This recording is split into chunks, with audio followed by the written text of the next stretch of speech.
Bismillah və salatu və selamu alə Rasulillah, əmmə bə'd. 3-cü fəsildə şeyx xəstənin və müsafirin orucunun hökmü barəsində danışmışdı. Və burada bir məsələ də var. Yəni, o da Ramazan günlərində orucu pozmağa icazə verilən şəxslərdən də biri hamilə və süd əmizdirən qadındır. Hamilə və süd əmizdirən qadın əgər oruç tutmağı bacarmasalar və yaxud öz evladlarına görə qorxarlarsa, onda onlar oruclarını pozurlar və fidyə verirlər. Yəni, hər günün əvəzinə bir miskini yedizdirirlər və oruclarını qəza etmirlər.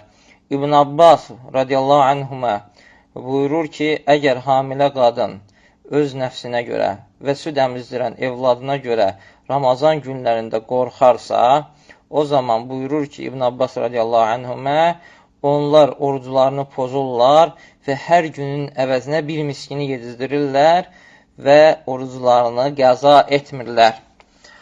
Şeyx Albani rahimehullah bu əsəri İmam Tabariyə isnad edir və buyurur ki, Şeyx Albani rahimehullah isnadı səhihdir, Müslimin şərtinə uyğundur. Və Nafi rahimehullah buyurur ki, İbn Ömər radiyallahu anhümənin qızı Qureyşlərdən birində ərdə idi və hamilə idi. Ramazan günlərində onu susuzluq tutur və İbn Ömər də qızına əmr edir ki, orucunu açsın və hər günün əvəzinə bir miskini yedizdirsin. Bu əsərdə Şeyx Albani isnadına səhih demişdir. Və sonra şeyx 4-cü fəsilə başlayır. Bu 4-cü fəsil orucu pozan amillər barəsindədir. Şeyx rahimehullah buyurur ki, orucu pozan amillər 7-dir. Onlardan birincisi cimadır. Yəni, cima cinsi əlaqədir. Şeyx rahimehullah buyurur ki, oruclu cima edərsə onun orucu pozular. Əgər oruclu şəxs Ramazan günlərində cima edərsə və oruc ona vacib olan şəxsdirsə, o zaman onun əməlinin çirkin olduğuna görə ona ağır kəffara düşür. Ağır kəffara da nədir? Bir qul azad etmək, əgər tapmazsa 2 ay arda kəsilmədən oruç tutmaq, bunu da bacarmazsa 60 miskini yedizdirmək.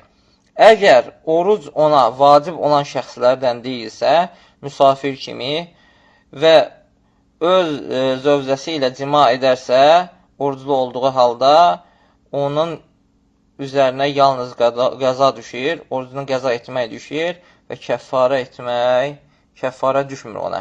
Yəni, fikir verin, şeyx rahiməhullah ağır kəffarəni kimi üçün dedi? Yəni, o şəxs ki, oruc ona vacibdir, Ramazan günlərində cima ilə orucunu pozur. Yəni, buradan istisna oldu, oruc ona vacib olmayan şəxs, xəstə kimi və yaxud müsafir kimi. Və müsafir də cima edərsə, yəni onun üzərinə günah düşmür. Çünki o, yəni ona orucun pozmaq icazəlidir və həmən günün əvəzində başqa günü qəzasını tutur. Və sonra buradan xaric oldu Ramazandan qeyri günlərdə. Yəni, əgər insan nafilə orucunu tutarsa və yaxud hətta Ramazan orucunun qəzasını belə tutarsa, Ramazandan qeyri günlərdə təbii ki, və cima ilə orucunu pozarsa, o zaman onun üzərinə ağır kəffara düşmür. Nə düşür üzərinə?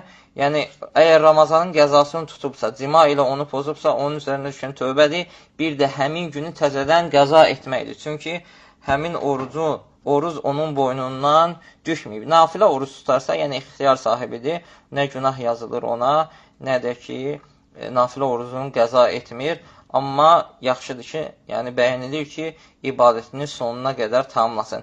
Bir də zikr etdi ki, yəni oruc ona vacib olan şəxs Ramazan günlərində cima ilə orucunu pozarsa. Yəni buradan da çıxır ki, əgər oruc ona vacib olan şəxs Ramazan günlərində qeyri-cima ilə orucunu pozarsa, yeməklə, içməklə, özünü qusturmaq kimi orucu pozan şeylərlə, o zaman ona ağır kəffara vermək düşmür üzərinə. ona yalnız nə vacibdir? Tövbə etmək, bir də həmin günün qəzasını etmək.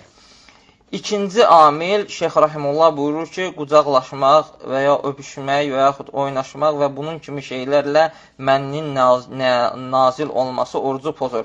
Əgər məni nazil olmazsa, o zaman oruc pozulmur.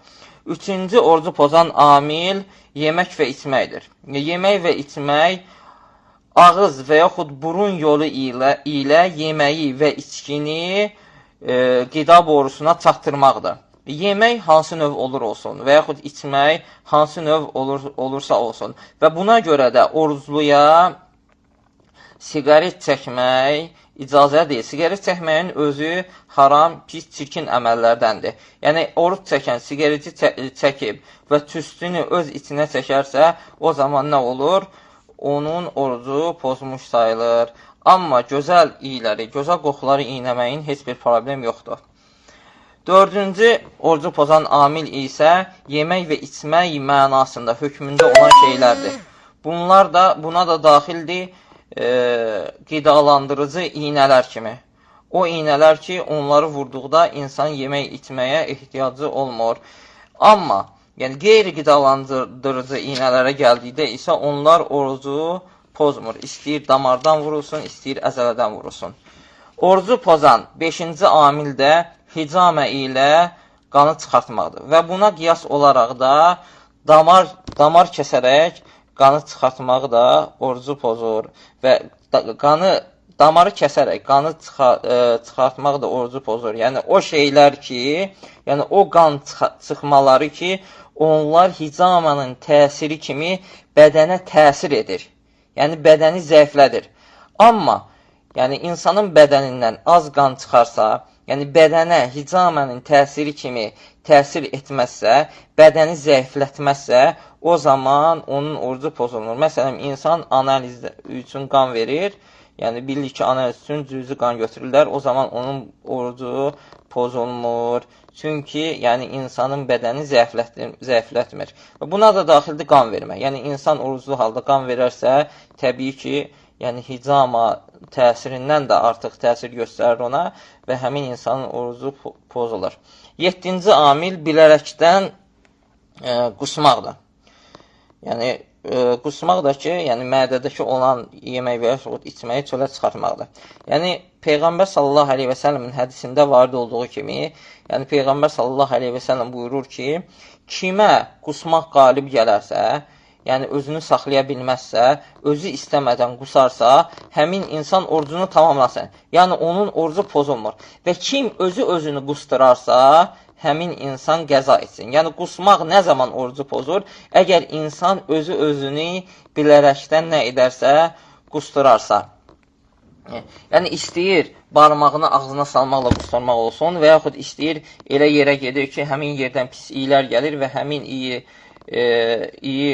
qoxlayır, iyniyir və qusur. Bunda nə olur? Özünü qusturmuş sayılır və həmin insanın orucu pozulur.